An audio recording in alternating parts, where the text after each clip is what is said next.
Hola a todos muchachos, en este momento vamos a estar hablando del MCPI en este curso de seguridad y privacidad de la información. Específicamente vamos a estar trabajando con la parte de la gestión del proyecto y los indicadores. Para este curso pequeño vamos a estar trabajando directamente con el gobierno digital. Entonces vamos a darle clic, vamos a escribir MCPI Mintic y nos va a abrir directamente qué es el MCPI, para qué y cómo se hace, documentación relacionada, etcétera, etcétera. Yo les voy a mostrar el documento maestro para que veamos este material.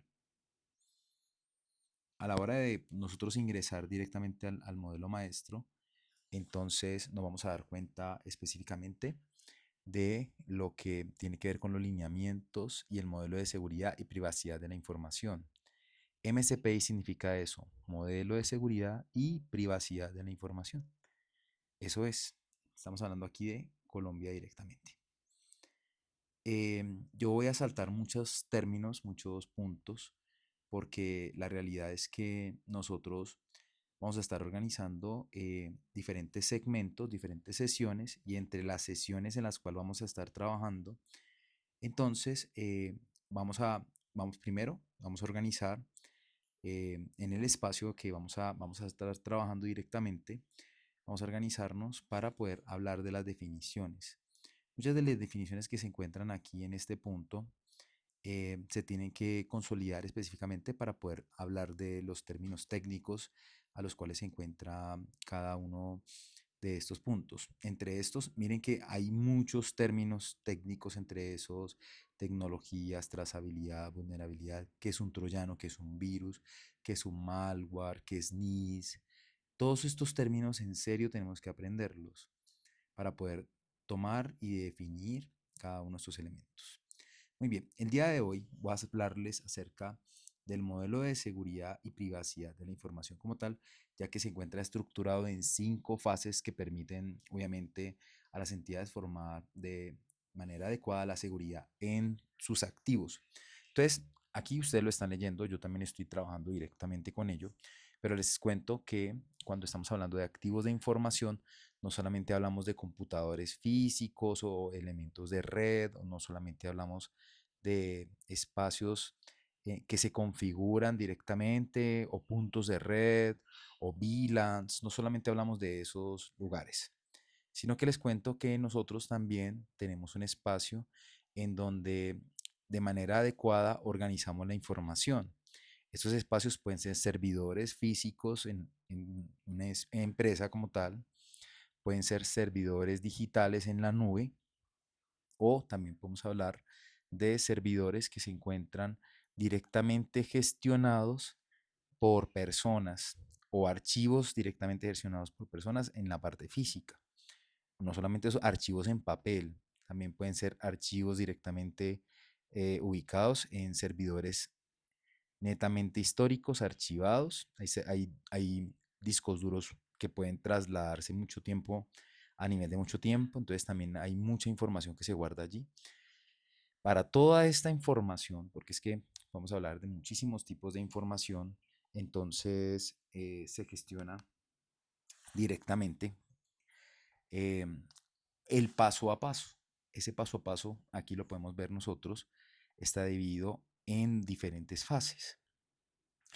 Vemos que primero hay que establecer y validar cuáles son las brechas que existen a nivel de un diagnóstico que se va a realizar.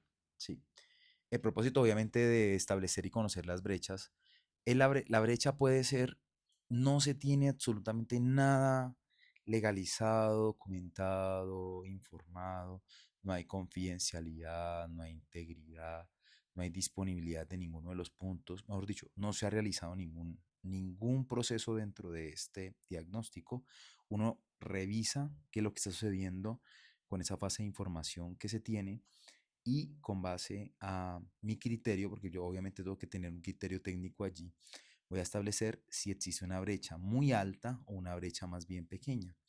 El propósito es identificar el estado actual. Ese es uno de los grandes propósitos de, digamos, obtener un insumo técnico documental que permita establecer una fase de planificación y obviamente todo esto tiene que ser para medir progresivamente un avance. Entonces, este mes tenemos nosotros un diagnóstico hecho de 1 a 10, por ejemplo. Este diagnóstico lo pudimos calcular en tales fases de la información y de la documentación y nos da, por ejemplo, que existe una brecha muy corta porque estamos haciendo todos los procesos correctamente, ¿sí? Entonces, ahora, ¿qué quiero comentar respecto a esto? Que hoy en día definir como tal estos aspectos, estos insumos de diagnóstico, se tienen que establecer basados en algunas reglas. Estas reglas se establecen en la fase de planificación. Aquí la podemos ver. Primero, el diagnóstico, aquí lo vemos, se maneja sobre el contexto de la entidad, si existe alta dirección en los liderazgos y compromisos respecto a esas debilidades, si se están evaluando y hay una mejora continua, si existe una planeación respecto a cómo vamos a ir progresando para poder cumplir todos los estamentos y si existe un soporte y mantenimiento de todo este proceso. Cuando uno hace un análisis gap en la fase de planificación, entonces al final uno obtiene un contexto muy determinado, uno tiene un contexto muy definido y esto al final establece un compromiso, obviamente. Ese compromiso, recuerden que se define específicamente en la confidencialidad, integridad y la disponibilidad del recurso. Entonces, muy bien. Aquí tenemos la primera fase que es la fase de diagnóstico. Ahora vamos a hablar de la fase de planificación. La fase de planificación, muchachos, establece las necesidades objetivas. Entonces, yo en el diagnóstico establezco cuáles son las brechas, cuáles son las dificultades que presenta, cuál es el estado actual, cuáles son los requisitos frente al modelo de seguridad y privacidad de la información, cuál es el insumo que yo necesito para poder realizar ese proceso de planificación y cómo voy a definir esos avances. Entonces ahí sí o sí van a salir tareas. Eso es lo más importante, que se establezca la tarea 1, tarea 2, tarea 3 a desarrollar. Por ejemplo, yo voy a hacer una revisión respecto a ciertos formularios para ver si existen algunas posibilidades de vinculación XSS, etcétera, cualquier tipo de ataque que haya en este formulario, por ejemplo, ¿sí? O se establecen las necesidades y objetivos de tal manera de que yo pueda, lo que ya se diagnosticó, se pueda organizar para poder resolver y de alguna manera generar un impacto institucional. Literalmente eso es lo que se quiere generar. Entonces, al final necesitamos es en un contexto interno y externo aplicar una valoración de cómo se van a tratar esos riesgos y obviamente todo eso se va a establecer a través de ciclos.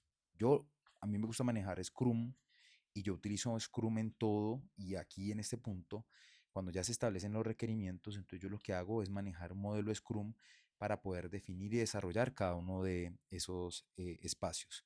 Entonces, aquí vemos nosotros la fase de planificación nos va a llevar a una fase de operación. Mire que aquí está la fase de planeación, obviamente se va a establecer un soporte y al final aparece la fase de operación. En la fase de operación vamos a verlo en un siguiente video. Muchísimas gracias a todos.